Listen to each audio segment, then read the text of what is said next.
Where your treasure is, there will your heart be also. God has hidden unlimited treasures in His Word. Every time we open it, we can discover a new treasure, or admire an old one. What will we find today? Let's dig in. Here's Carla Early with Treasure Hunt in the Word.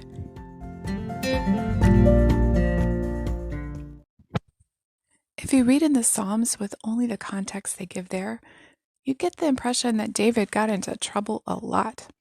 And you'd be right.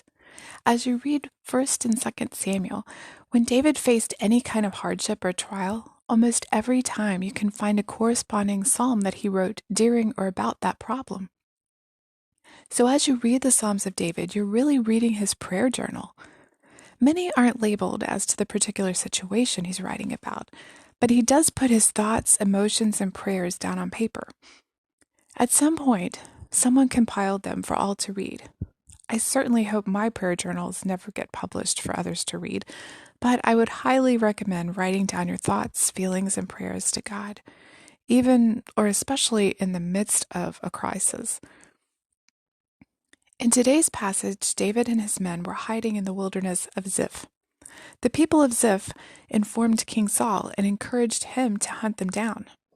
This actually happened twice, in 1 Samuel 23 and again in chapter 26. The Ziphites even told Saul on which hill he could find David and his men. We don't know which time this was, but we do know Saul's men were getting too close for comfort.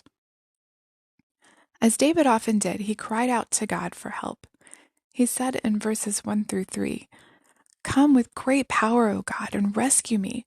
Defend me with your might. Listen to my prayer, O God. Pay attention to my plea. For strangers are attacking me. Violent people are trying to kill me. They care nothing for God." Those verses laid out his problem before the Lord. In the next stanza, we find our "but God" statement, as David, full of faith, anticipated God's response. He said, "But God is my helper. The Lord keeps me alive. May the plans of my enemies be turned against them. Do as you promised and put an end to them." But God. Who is God?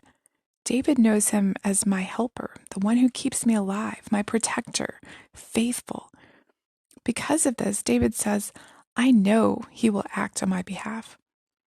What do you know about God that convinces you that the enemies you face, the storm you're in, the crisis that surrounds you has no power whatsoever against him? In the midst of your trouble, can you, like David, pray for deliverance and then you add your "but God" to it?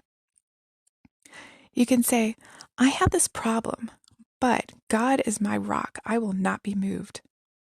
I run into this wall, but God is my counselor. He will guide me in the way I should go.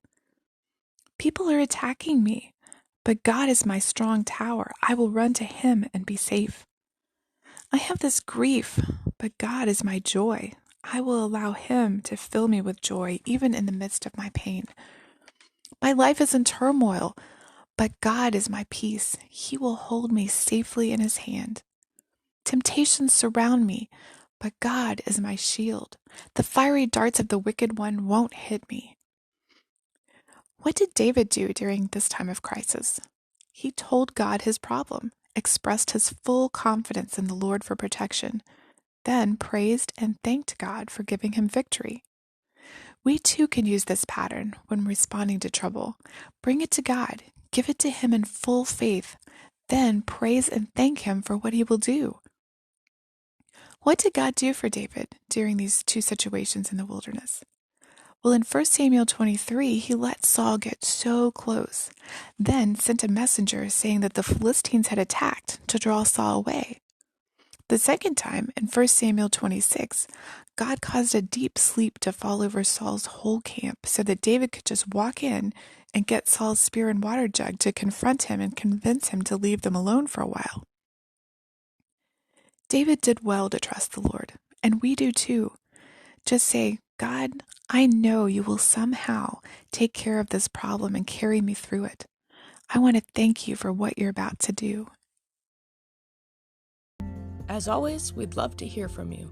If you'd like to share a treasure, support this ministry, or get Carla to speak at an event, please contact us at treasurehuntintheword@gmail.com. You can listen to other episodes on our website, which you can find in the description below. Thanks for listening, and have a great day.